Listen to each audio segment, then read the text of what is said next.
आप देख रहे हैं प्रवीण टीवी न्यूज। नेवाड़गंज स्थित मां अन्नपूर्णा मंदिर में भगवान गोवर्धन का विधि विधान से पूजन अर्चन किया गया। इस दौरान बड़ी संख्या में क्षेत्रीय लोग मौजूद रहे। साथ ही भगवान गोवर्धन को 56 भोग अर्पित किए गए। दरअसल गोवर्धन पूजा भगवान श्री कृष्ण की गोवर्धन पर्वत उठाने की लीला की याद में मनाई जाती है, जो प्राकृतिक और पर्यावरण की रक्षा का प्रतीक है। यह दिन श्रद्धा, आस्था और प्रकृति के प्रति आभार व्यक्त करने का अवसर है। इस दिन लोग घरों में गाय के गोबर से गोवर्धन महाराज की आकृति बनाकर उनका पूजन करते हैं और उनके आशीर्वाद से सुख, समृद्धि और सुरक्षा की कामना करते हैं। दूसरे दिन समूचे भारतवर्ष में और यहाँ तक कि विदेशों में भी जो सनातन धर्मावलंबी रहते हैं वो सब भगवान गोवर्धन का पूजन करते हैं प्रतिपदा के दिन। और इसी क्रम में आज ये अन्नपूर्णा मंदिर नेवाड़गंज में भगवान गोवर्धन का पूजन किया गया। राधा कृष्ण जी का विशेष पूजन होता है। आज के ही दिन जो भगवान ने गोवर्धन धारण किया था उनको गोवर्धन धारी नाम भी आज ही मिला था।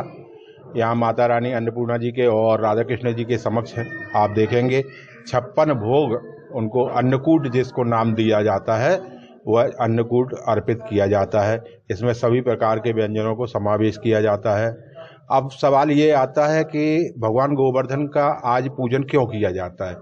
तो गोवर्धन पर्वत जो कि ब्रज भूमि में स्थित है, इस ब्रज भूमि के गोवर्धन पर्वत, तो इसके पहले क्या होता था, पूर्व में इंद्रदेव का पूजन करते थे। जो ब्रजभूमि में जितने भी ग्वाल बाल रहते थे वो सभी के सब भगवान इंद्र का पूजन करते थे, क्योंकि उनके ही द्वारा दिया गया जल, वहाँ पर जो पशुधन था, उनकी कृषि भूमि थी, जल की बेहद आवश्यकता थी, तो इंद्रदेव की कृपा मानते थे और उसी इंद्रदेव की कृपा के कारण वो पूजन करते। भगवान श्री कृष्ण ने संदेश दिया कि नहीं, जो प्रकृति हमारे आसपास है पहले प्रकृति का पूजन करना चाहिए, पेड़ का पूजन करना चाहिए, नदी का पूजन करना चाहिए, जल का पूजन करना चाहिए।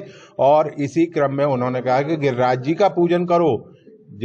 तो ग्वाल वालों ने जब बात को उन्माना तो इंद्रदेव नाराज हो गए। इंद्रदेव ने लगातार कई दिनों तक वर्षा की, जिससे बचाने के लिए भगवान ने अपने बाएं हाथ की तर्जनी यानी छोटी उंगली को पर गोवर्धन पर्वत को उठाकर ग्वाल वालों की रक्षा की थी।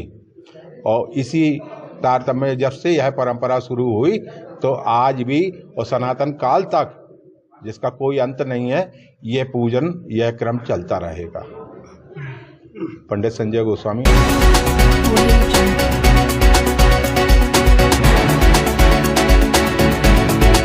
आप देख रहे हैं प्रवीण टीवी न्यूज।